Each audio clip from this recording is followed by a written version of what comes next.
Class 10 का आपका physics जो चैप्टर है 1, उसमें आपका लाइट ऑफ रिफ्लेक्शन पढ़ना है। क्या पढ़ना है? लाइट ऑफ रिफ्लेक्शन, यानी प्रकाश के परिवर्तन को जानने से पहले सबसे पहले आपको लाइट के बारे में समझना चाहिए कि लाइट क्या होता है।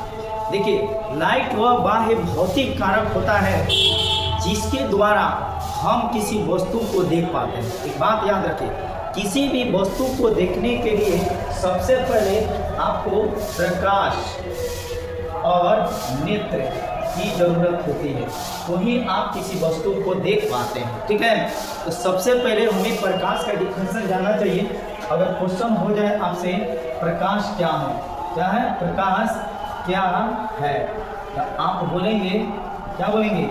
प्रकाश को वह बाह्य भौतिक कारक है जिसके द्वारा हम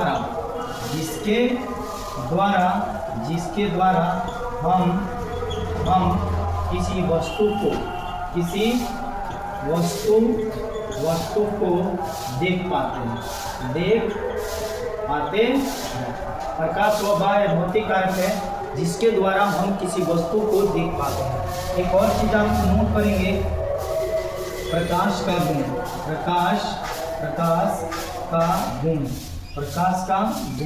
देखिए, प्रकाश का गुण क्या होता है, बात को समझिए। प्रकाश एक प्रकार का ऊर्जा होता है। प्रकाश जो होता है, प्रकाश एक प्रकार का क्या होता है बाबू? ऊर्जा होता है। प्रकाश एक प्रकार का क्या होता है? ऊर्जा होता है। प्रकाश विद्युत चुंबकीय तरंग होता है। प्रकाश विद्युत चुंबकीय क्या होता है? तरंग होता है। प्रकाश विद्युत चुंबकीय तरंग होता है। प्रकाश सीधी रेखा में गमन करता है। कैसा गमन करता है? सीधी रेखा में गमन करता है। प्रकाश जो होता है सीधी रेखा में गमन करता है। प्रकाश का सबसे अधिक चार्ज कहाँ होता है? आप बोलेंगे निर्वात में होता है। प्रकाश के सबसे अधिक चार्ज कहाँ होता है? निर्वात में होता है। कितना होता है? तो 3 × 10⁸ मीटर प्रति सेकेंड। 3 × 10⁸ मीटर/सेकेंड, है ना। प्रकाश के गति के बारे में सबसे पहले कौन वैज्ञानिक बताया था? तो रोमन वैज्ञानिक ने बताया था, रोमन साहब ने बताया था। ठीक है, प्रकाश के कणों को क्या कहते हैं? फोटोन कहते हैं। प्रकाश के कणों को क्या कहते हैं विद्यार्थी? तो फोटोन कहते हैं। प्रकाश के कणों को क्या कहते हैं? फोटोन कहते हैं। सूर्य के प्रकाश, एक और चीज याद रखेंगे, सूर्य के प्रकाश पृथ्वी तक आने में कितना समय रहता है? तो 8 मिनट 16 सेकेंड। 8 minute 16 second. सूर्य के प्रकाश पृथ्वी तक आने में 8 मिनट 16 सेकेंड का समय लेता है। और चंद्रमा भी जान जाइए, चंद्रमा का 1 मिनट 28 सेकेंड या कहीं 30 सेकेंड भी आपको पढ़ाया जाता है। तो 1 मिनट 28 सेकेंड यह चंद्रमा को हो गया, है ना। तो प्रकाश संबंधित आपका इम्पोर्टेंस पॉइंट हो गया, समझ गए। अब समझते हैं प्रकाश का परिवर्तन किसे कहते हैं। प्रकाश का परिवर्तन किसे कहते हैं, समझिए। प्रकाश का परिवर्तन, प्रकाश का परावर्तन। देखिए, प्रकाश का परावर्तन क्या होता है? जैसे मान लीजिए यह चमकीला सतह है। क्या है? चमकीला सतह है। तो जब यह आ रहे हैं सूर्य के प्रकाश जो किरण आती है और यहाँ से चमकीले सतह से टकरा कर वापस लौट जाती है, तो इसी घटना को हम प्रकाश का क्या बोलते हैं? परावर्तन। क्या बोलते हैं? परावर्तन। यानी आप लिख सकते हैं विद्यार्थी, जब प्रकाश की किरण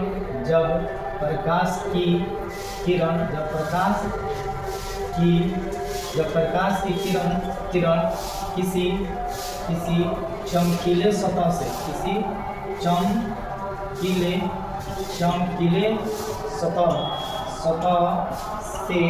टकराकर वापस अपने ही माध्यम में लौट जाती है